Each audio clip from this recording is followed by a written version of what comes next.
बाजार के जाने वाले दिग्गज कंप्लीट सर्कल वेल्थ के सीईओ और managing partner Gurmeet Chadha sir हमारे साथ कार्यक्रम में हो रहे हैं शामिल, जिन्हें 15 साल से ज़्यादा का लंबा गहरा अनुभव है इक्विटी मार्केट्स का और साथ ही साथ बड़े दिग्गज संस्थानों के साथ काम करने का भी, जिसमें सिटी बैंक और रिलायंस म्यूचुअल फंड जैसे दिग्गज संस्थान शामिल है। और आपने MBA की डिग्री हासिल की है मार्केटिंग और फाइनेंस में इंदौर से, और साथ ही साथ अनुभव भी स्टॉक मार्केट का आप लंबा चौड़ा रखते हैं, स्पेशली पर्सनल फाइनेंस में बड़ी गहरी पकड़ है। आइए उनसे जानते हैं बाजार के मूड माहौल के बारे में, पूरा आगे का direction. Gurmeet sir, good morning, बहुत बहुत स्वागत है आपका।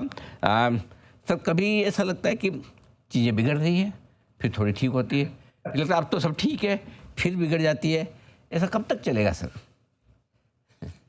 अनिल जी, एक कहते हैं कि बाजार को कई बार नजर लग जाती है। आई थिंक हाँ। वही वही वही हो रहा है अनिल जी। जैसी चीजें थोड़ा ठीक होने लगती हैं, करेक्ट। आई थिंक कहीं ना कहीं एस्केलेशन जाता है। But Anil ji, incremental impact escalation का उतना नहीं हो रहा है जितना पहले पहले समय होता है। इनफैक्ट देखिए, अभी कल ईरान ने अटैक किया, प्रीएम्प्टिव अटैक किया, यूएस ने स्ट्राइक्स करी। अभी भी जो क्रूड है वो 90 के आसपास है, जो ब्रेंट है नीचे है।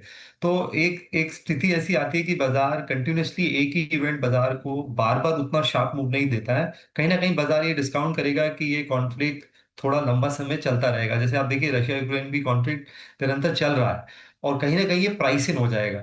तो एक जो डिसएडवांटेज इसका ये है कि ऑयल जो हम सोच रहे थे शायद $70 आ जाएगा वापस, वो शायद नियर टर्म में नहीं आएगा जब तक ये चलता रहेगा, और उसी चीज को बाजार प्राइसिंग कर रहा है। एक जो चीज अच्छी हुई है अनिल जी, वो जो हमारे लिए अच्छी हुई है, Q1 के अर्निंग्स काफी अच्छे आए हैं उम्मीद के, जो जो उम्मीद थी उससे। और अभी अभी काफी अर्निंग सीजन बचा है। बट एनर्जी में, डिफेंस में, बैंक्स में, कुछ कंज्यूमर कंपनीज में अर्निंग बहुत अच्छे हैं। इनफैक्ट कुछ स्मॉल मिडिल कैप इंडेक्स में तो इंडेक्स लेवल पे 20% के आसपास का अर्निंग ग्रोथ है।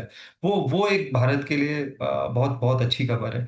दूसरा, एक जो ये पूरा AI ट्रेड था, जो पैसा निकल के इमर्जिंग मार्केट में जा रहा था, ताइवान में जा रहा था, कोरिया में जा रहा था, ये अब थोड़ा अनवाइंड हो रहा है। कोरियन मार्केट 40-45% गिर गए हैं पिछले 10-12 दिनों में, और ये होता है जब शार्प मूवमेंट आती है और लेवरेज आता है। तो मेरा ये मानना है अनिल जी, और फिंगर्स क्रॉस्ड, कि सेकेंड हाफ में FI फ्लोज पॉजिटिव होने के चांसेस हैं। मैक्रो डेटा अच्छा है, बैंक क्रेडिट ग्रोथ 17% है, बहुत समय बाद है। अर्निंग, खाली अर्निंग इंप्रूव नहीं हो रहा है, मुझे लगता है क्वालिटी ऑफ अर्निंग्स भी इम्प्रूव इम्प्रूव हो रही है। एक्सपोर्ट कॉम्पिटिटिवनेस भारत की बड़ी है। टैक्स कलेक्शन अच्छा है। तो जो हाई फ्रीक्वेंसी इंडिकेटर्स हैं वो अच्छे हैं। FI आउटफ्लो रुक रहा है, शायद पॉजिटिव हो रहा है। तो मुझे लगता है सूनर और later second half of the year, मुझे लगता है आनंद जी, काफी बेहतर होने वाला है। और मैं सरप्राइज नहीं होऊंगा कि एक अच्छा अपसाइड मार्केट में आए। मतलब तो ये कि ये समय जो है जब सारे अच्छे इंडिकेटर्स के बावजूद बाजार चल नहीं रहे, पैसा लगाने का सही समय है सर? बिल्कुल सही समय है अनिल जी। और देखिए, मैं मार्केट में हूँ, आप इतने साल से, आज 22 साल हो गए। कंजेक्यूटिवली 3-4 साल कभी भारत कैसे खराब नहीं हुए। और एक्चुअली खराब नहीं है, टाइम करेक्शन ज्यादा है अनिल जी। मतलब इंडेक्स जरूर 24,000 पे है, लेकिन अगर आप IT हटा दीजिए और रिलायंस HDFC वगैरह अलग कर दीजिए, तो बाजार वही है जहाँ शायद 2 साल पहले था। और एक ब्रॉडर मार्केट में अच्छी रिकवरी है मार्च के लोस से। अगर आप बहुत NAVs देखेंगे फंड्स की, मल्टी कैप फंड्स की, या हम जो पोर्टफोलियोज रन करते हैं, पिछले 3 से 4 महीने में अच्छा डबल डिजिट अपसाइड आया है। तो मुझे ऐसा लगता है कि कहीं ना कहीं जो टॉप इंडेक्स स्टॉक्स हैं वहां पे प्रेशर बना रहेगा। वहां पे अर्निंग ग्रोथ भी नहीं है। अब HDFC के नतीजे बहुत एवरेज थे, रिलायंस स्ट्रगल कर रहा है। IT कंपनीज में हम टैक्टिकल बाउंस देखेंगे एनर्जी पर, ग्रोथ तो 1-2-3% ही है। एक आधा एक्सेप्शन आप हटा दीजिए कोफोर्ज का या परसिस्टेंट का। तो जो इंडेक्स स्टॉक्स हैं, जो शुरू के 10-15 स्टॉक्स हैं, वहां शायद एक्टिविटी कम रहेगी। लेकिन जो ब्रॉडर मार्केट है, मुझे लगता है वहां फ्लोज डाइवर्ट हो रहा है। एक मैंने डेटा देखा था, FI की जो होल्डिंग है, यूनिवर्स है, वो 890 स्टॉक से 1200-1250 हो गया है। तो उनका यूनिवर्स भी 30-40% एक्सपैंड हुआ है, हालांकि वो नेट सेलर्स हैं। तो मुझे लगता है जूस ब्रॉडर मार्केट में है, और वहीं पे ज्यादा नजर रहनी चाहिए। स्मॉल कैप शेयरों में ज़्यादा बेहतर सिचुएशन है। ऐसे में सर जाहिर सी बात है कि आम इन्वेस्टर के लिए थोड़ा अच्छे mid cap small cap share पसंद करना मुश्किल काम है।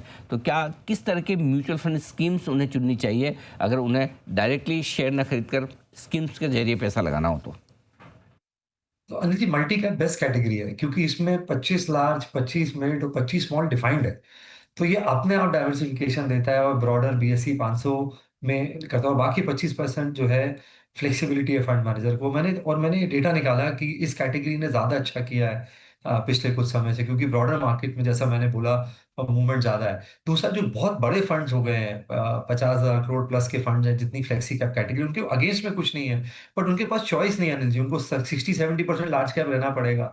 और जैसा मैंने आपको बोला, वो टॉप इंडेक्स स्टॉक्स में मूवमेंट नहीं है, नेगेटिव रिटर्न है पिछले 3 साल में, जो टॉप स्टॉक्स हैं।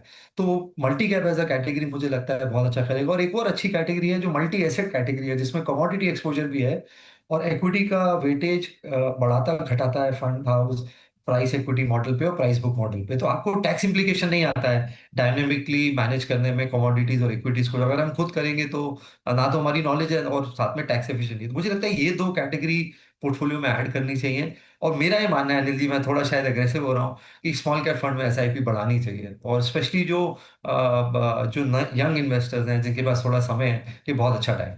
गुरमीत सर, आपने बहुत अच्छी राय दी कि किस तरह से स्मॉल कैप में एसआईपी आपको बढ़ानी चाहिए, मल्टी कैप फंड बढ़िया रह सकते हैं इस तरह के माहौल में।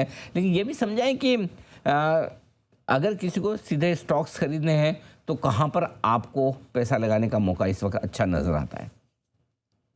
तो अनिल जी, एनर्जी जो इक्विपमेंट पॉकेट है, यहाँ पे थोड़ा करेक्शन आया है, क्योंकि ग्लोबल एआई ट्रेड में करेक्शन है। तो यहाँ मुझे लगता है स्टोरी बहुत स्ट्रक्चरल है।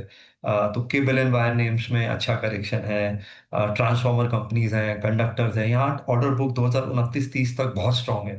आप कमेंट्री सुनिए, आप अपार इंडस्ट्रीज का अर्निंग कॉन कॉल सुनिए, आप केबल एंड वायर में पॉलीकैब या जो बाकी कंपनीज हैं उनका अर्निंग कॉल सुनिए। आप अर्निंग कॉल सुनेंगे, आपको बहुत कॉन्फिडेंस आएगा कि ये डिमांड बहुत स्ट्रक्चर है। और बहुत सारी भारतीय कंपनियों को एक्सपोर्ट ऑर्डर्स मिल रहे हैं, यूएस से ट्रैक्शन मोटर्स के ऑर्डर्स आ रहे हैं, ट्रांसफॉर्मर रिलेटेड प्ले है, रेलवे से ट्रांसफॉर्मर्स के ऑर्डर बहुत आ रहे हैं। तो ये पूरी पावर इक्विपमेंट स्पेस बहुत अच्छी है, और थोड़ा सा इसमें करेक्शन हुआ है।